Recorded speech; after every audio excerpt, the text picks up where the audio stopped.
பாருங்க. அப்பா உன்னை பார்த்து சொன்னா நீ சரின்னு சொல்லுவல்ல? பாட்டி, அப்பா ஒரு வார்த்தை சொன்னா அதை மீறி நான் என்னைக்குமே நடந்ததில்லை பாட்டி, நடக்கவும் மாட்டேன். ஆனா அப்பா என்ன சொல்றாருங்கிறது தான் ரொம்ப முக்கியம்.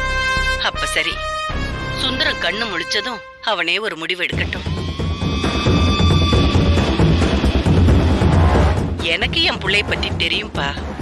அவன் கண்டிப்பா உன்னதான் பொறுப்பேத்துக்கு சொல்லுவான் பாரு. பாத்தீங்களா, நான் சொன்னப்ப எதையுமே நம்பலல்ல, இப்பவாவது நம்புறீங்களா?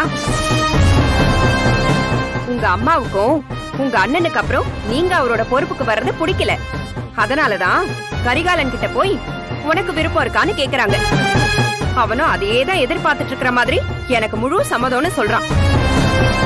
அவனாவது குணசேகரன் சித்தப்பா இருக்காருல்ல, அவர் தான் அப்பாவுக்கு அப்புறம் பாத்துக்கணும்னு ஒரு வார்த்தை சொன்னானா? அப்போ உங்க குடும்பத்துல உங்களை எல்லாரும் எப்படி வச்சிருக்காங்கன்னு பாத்துக்கோங்க.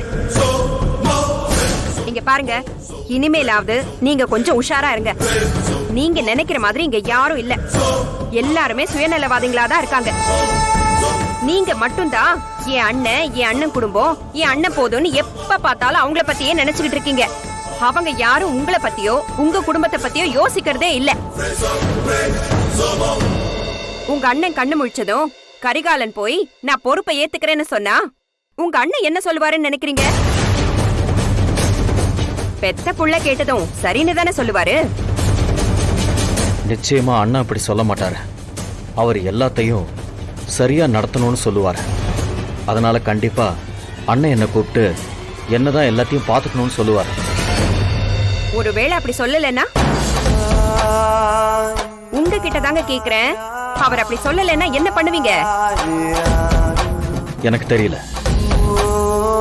நீயே சொல்லு. உங்களை அவர் பொறுப்பு எடுத்துக்க சொல்லாம அத கரிகாலன் கிட்ட கொடுத்துட்டா அதுக்கப்புறம் நான் சொல்றத மட்டும் தான் நீங்க கேட்கணும். உங்க அண்ணன் உங்ககிட்ட தான் பொறுப்பை ஒப்படைப்பாருன்னு நீங்க நம்பிட்டு இருந்தா நான் சொல்றதுக்கு சரின்னு சொல்லுங்க. என் அண்ணன் மேல எனக்கு இருக்கிற நம்பிக்கையில சொல்றேன். அவருக்கு அடுத்து நான் தான் எல்லாத்தையும் பாத்துக்கணும்னு என்கிட்ட தான் கொடுப்பாரு. அப்படி கொடுக்கலனா அதுக்கப்புறம் நீ என்ன சொன்னாலும் நான் கேட்கிறேன்.